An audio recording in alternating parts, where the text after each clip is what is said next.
German government നിങ്ങൾ ഇങ്ങോട്ട് പഠിക്കാൻ വിളിക്കുന്നത് ഇവിടെ വന്നിട്ട് റെസ്റ്റോറന്റിൽ പാത്രം കഴുകാനും വെയർ ഹൗസിൽ ചുമട്ട് തൊഴിലാളി ആവാനല്ല. അത് ഇവിടുത്തെ 10ാം ക്ലാസ്സും +2 പാസ്സാവാത്ത പാവങ്ങൾക്കുള്ള ജോലിയാണ്.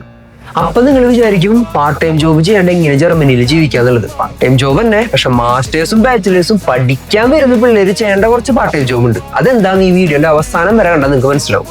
എങ്ങനെയുണ്ട് ജീവന ആദ്യമായിട്ട് ഇപ്പൊ ജർമ്മനിയിൽ വന്നിട്ട് എന്ത് തോന്നുന്നു? കുറെ നാളത്തെ ആഗ്രഹമായിരുന്നു ശരിക്കും പറഞ്ഞാൽ. ഞാൻ കഴിഞ്ഞ ഒരു വർഷമായിട്ട് ട്രൈ ചെയ്ത് അങ്ങനെ ചെയ്തുകൊണ്ടിരിക്കുമ്പോൾ പണ്ടേ ആലോചിച്ചായിരുന്നു അങ്ങനെ പഠിക്കാൻ വരണം എന്നൊക്കെ. ഇപ്പോഴാ സമ്മതിക്കുന്നത്. അപ്പൊ എന്റെ കുടുംബത്തിന് ആദ്യമായിട്ട് തന്നെ ജർമ്മനിയിലേക്ക് എത്തുന്നത് ഞാൻ തന്നെ ആദ്യം.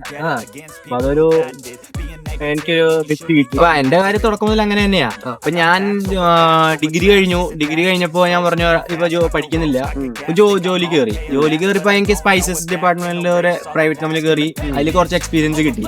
അപ്പൊ അത് കഴിഞ്ഞിട്ട് ഇനി എനിക്ക് പഠിക്കണം എന്ന് വന്നപ്പോഴാണ് ഞാൻ പിന്നെ അതിനുവേണ്ടി ഇറങ്ങി തിരിച്ചത്. കുറെ പിള്ളേർക്ക് പ്രശ്നം പറ്റുന്ന ഫോക്കസ് ഇല്ലായ്മയാണ് ശരിക്കും. ഫോക്കസ് ഉദ്ദേശിച്ചത് ഇപ്പൊ അവർക്ക് എന്തെങ്കിലും ചാടിയാൽ മതി, നേരത്തെ പറഞ്ഞു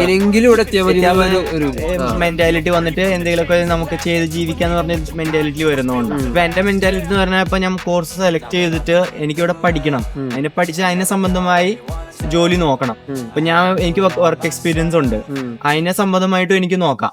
മനസ്സിലായില്ലേ? അപ്പൊ അതിന് മുന്നോട്ട് നോക്കാൻ വർക്കിംഗ് സ്റ്റുഡന്റ് ആയിട്ട് അങ്ങനെ കഴിഞ്ഞാൽ ഈ പറഞ്ഞ പോലെ കോഴ്സ് തീരുന്നതിന്റെ ഒപ്പം തന്നെ ആ കമ്പനിയിൽ ഫുൾ ടൈം കയറാനായിട്ട് അങ്ങനത്തെ കാര്യങ്ങൾ. അതെ തീർച്ചയായിട്ടും.